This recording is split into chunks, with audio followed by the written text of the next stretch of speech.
How's it going, guys? My name is Zach with the Movie Castle, and today we're going to be taking a look at Hack Slash vs. Evil Ernie. This is the fourth story collected in Omnibus 1, and is Hack Slash's very first crossover comic. Hack Slash would cross over with a ton of other comics and movies. Really cool to see the first one here. I think the idea is that Evil Ernie is a character from the Chaos Comics universe, and it would actually be his comic that would spin off and you would get Lady Death coming out of it.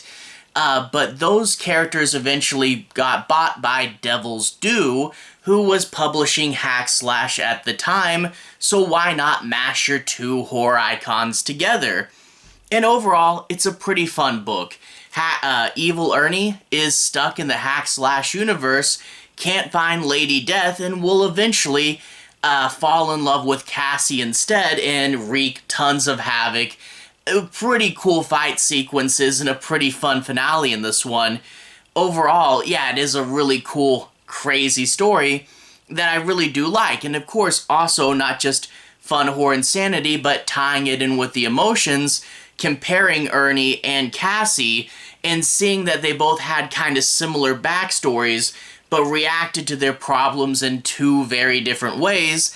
And confronting Ernie will also mean confronting Cassie's view on her past. You know, is she really happy? Does she like where she is? And how is she reacting to her trauma? It's pretty cool, and also features really good artwork. I do love the very stroke-heavy artwork style in this. It's grungy, but still has a ton of colors, which I think is really good for the style of the comic, because it's horror, it's grungy, but it's also bright, loud, and expressive. It really does work, and I do like the art style here. I will say, though, that I read this comic initially several years ago, and the first time I wasn't 100% on board with the Evil Ernie character.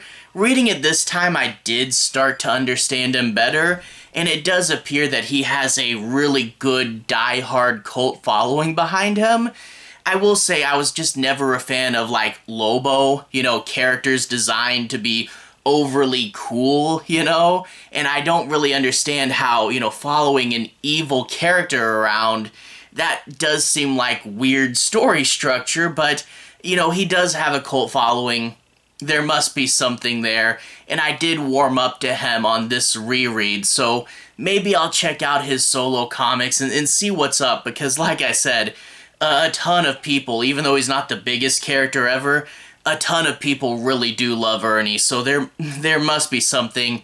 Maybe I'll check it out. If you guys are into his comics, let me know what you think and where would be like the best places to start reading him if you guys are Evil Ernie fans. But anyway, without further ado, let's switch to the close-up camera. I'll show you guys a little bit of the story, a little bit of the art, no major spoilers, but without further ado, let's switch to the close-up camera. Alright, here we are inside the castle, taking a closer look at Hack Slash versus Evil Ernie. Once again, we're going to be taking a look in Omnibus 1. It is the fourth story collected in here, and there is the credits page for Tim Seeley as the writer, and we go to the Evil Ernie section, and we can see that Aadi Salman is the artist. And also, I do want to say, in the credits section, it just lists this as Hack Slash Evil Ernie, but when we get to the title page, we'll see that it is listed as Versus Evil Ernie. So let's go ahead and flip to that cover. Alright, there's the cover. We can see the Versus has now appeared, which I think is a better title personally. And we can see Evil Ernie's face looming over Cassie, and even the Button character looking at her with a creepy expression on. And we do get Cassie holding this fun orange chainsaw, which is in the comic, but actually Vlad gets to use it. After that, let's jump into the story proper. No major spoilers, but I do want to analyze, show you guys some of the art, and talk about the story a bit, but I won't be covering the end. But anyway, we open up in the club Tales of Wonder, and we get to see a woman dancing there, and from her costume we can see that it bears a bit of a resemblance to Lady Death from the Chaos comics, and also just note the fun color and line work. We'll get more extreme examples later on, but I do want to highlight this story does have pretty good art.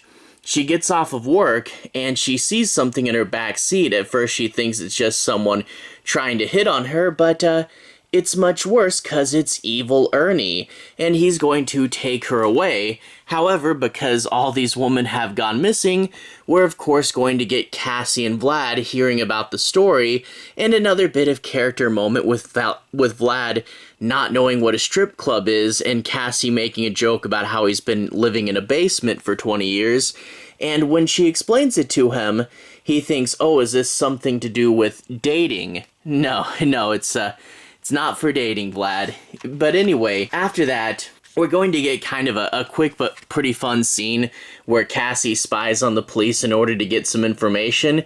She wears the ski mask, and she only really wears it for like these 2 pages, but it is a fun little design, but that's going to point her in the right direction. And then we get a bit about Evil Ernie that will help us understand him to new readers of Ernie. We get to see that he's there, he's killed the girl, but she's not exactly dead. He apparently has the ability to bring people back in an undead form, and the button will try to explain the story to this girl, and also, coincidentally, to the audience. So we get him as a child being abused, and turning his anger back on his parents, and killing them. After that, he'll be a ward on the state, he'll be experimented on several times, things will go wrong with nanotechnology, and he'll eventually become Evil Ernie. It'll also touch on his love for Lady Death in here, but yeah, it's a very long story that they do have to go through relatively quickly, although they find a clever way to talk more about the story later on. But anyway, we find out that Ernie eventually dies. However, instead of staying dead, he, for whatever reason, wakes up in the Hack/Slash universe, and he finds that no one knows who he is. He doesn't exist there, and neither does Lady Death, and he's been looking for a replacement to his lost love. And I do like they explain it this way because, like, when they talk about the Evil Ernie comics, it appears they did a whole lot and really messed up the world in that one. You know, like big apocalyptic stuff. It really wouldn't make sense if this took place in the Hack/Slash universe as well. So doing a parallel dimension, pretty much the only way you could explain it. But anyway, eventually you are going to get Vlad and Cassie showing up. Really do love that red dress. And apparently, like, his old sawmill is still there, even though no one remembers him. And even though he's not quite out yet, first they're going to have to fight all of the other zombies of the victims, you know? So we get a pretty fun fight scene after that. However, eventually Ernie will come out, and when he comes out, he does, again, I don't know all of Ernie's powers, but he does something kind of like a Vulcan mind meld with Cassie, and he reads her past and finds out about the lunch lady and about her abusive parents, and he starts to draw the parallels. They both had abusive parents in the past, and both would be changed by their encounter, and that will cause Ernie to have a fascination with Cassie, kind of like the other side of his coin. And now Ernie's going to say, hey, I can't find Lady Death, but I can find Cassie. So he is going to be in love with her and chasing her throughout the rest of the comic. And we do get some fun parallels, because Cassie is never really romantically interested in Ernie, but him bringing this up and him bringing up her past, she starts to think about, you know, what in her life she sacrificed, and will she ever really be in love with anybody? You know, she's yeah, like I said, not in love with Ernie, but is that even a possibility to her? I really do like later on in this comic, she'll kind of lash out at Vlad because of her emotional state, but the way Vlad takes it and responds to it's really good, and you get a good character moment there. And also, again, a clever way to draw Cassian to understand the evil Ernie mythos, and overall it does lead to a fun finale. And also, yeah, I hope you guys got to see that really good brushstrokey art. That is pretty cool and pretty intense, and we do get several good shots in this, fun action and stuff. Overall, the Evil Ernie crossover is a pretty fun one. It's the first crossover Hack Slash did, but not the last one. In this volume, in this omnibus, we would get her meeting Chucky, and then later on she would, meet other Chaos Comics people. She would meet Vampirella. She would even do a crossover with Hatchet.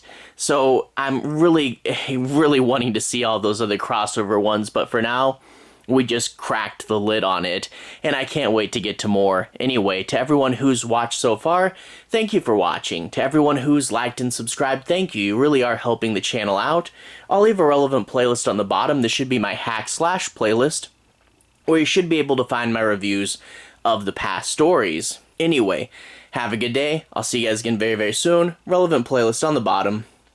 Have a good day now.